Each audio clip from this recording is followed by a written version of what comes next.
These are data centers that are in the US right now, primarily for AI. You can see that there are hundreds and thousands of data centers across the US at various sizes. Now, pulling in all these 1,500 rows of data that you're seeing here requires a lot of time, even for a single agent, since it has to search the web, validate its claims, gather relevant data, and repeat 1,500 times, which means for a single agent, you could be waiting 6 to 8 hours to get this data. But using a swarm of agents, you can essentially parallelize this task where Kimi launches waves of agents that will spawn multiple agents responsible. And using the same method for Agent Swarm, this is what I created to collect all model releases since the year 2020 with the model name, cost for API, context window, and more into a single Excel file, which I then used the Kimi K2.6 model to create a website like this. And the method I used to pull in this much data was once again using a swarm of agents in Kimi. So clearly, a lot of exciting things are going on here for us to dig into.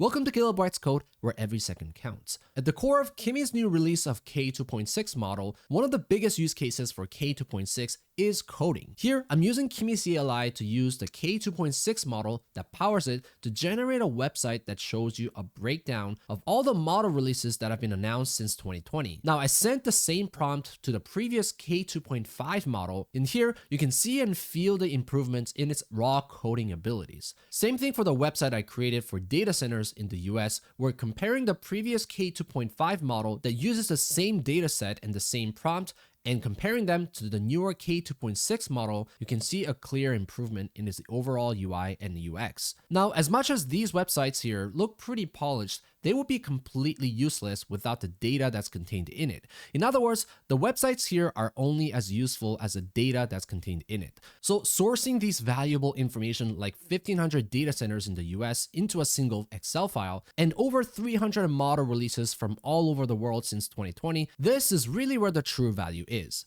And the time and effort it takes for a human to coordinate and gather this much information could take a while, but using a swarm of agents deployed in waves could help reduce this type of work by a huge factor. What's critical here is that once you spend the first 5 to 10 minutes upfront to define the markdown file using AI, you can essentially let the rest be handled by a swarm of agents while you focus your effort and attention for a different task. You can see how Kimi Agent Swarm will start launching waves of agents that are all responsible for its own domain of research for various data centers, and each individual sub-agent here are carrying out its own task and reporting it back to the main agent until all are finished. And where a lot of people get it wrong when it comes to AI agents, especially working with swarms of agents, is prompt engineering. And I realized that prompt engineering was a blast from the past, and now the buzz around the town is agent harness and context engineering, but prompt engineering here actually matters a lot.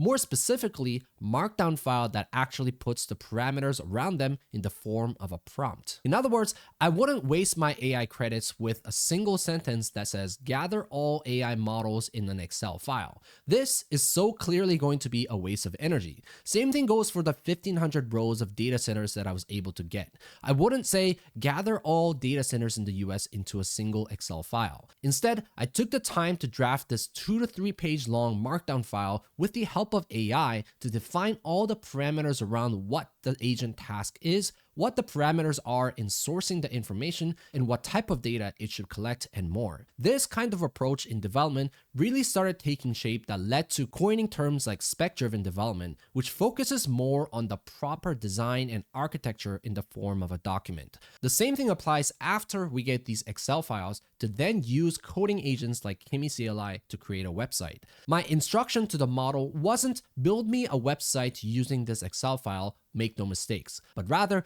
the markdown file that I sent easily contains 2 to 3 pages of prompt that outlines what tech stack to use, how each page of the website should be put together, and the overall architecture. Now, that's not to say all work needs to be done this way, where you have to draft 2-page markdown file to implement a feature. There are types of development where you just iteratively work with the coding agents to check feature after feature.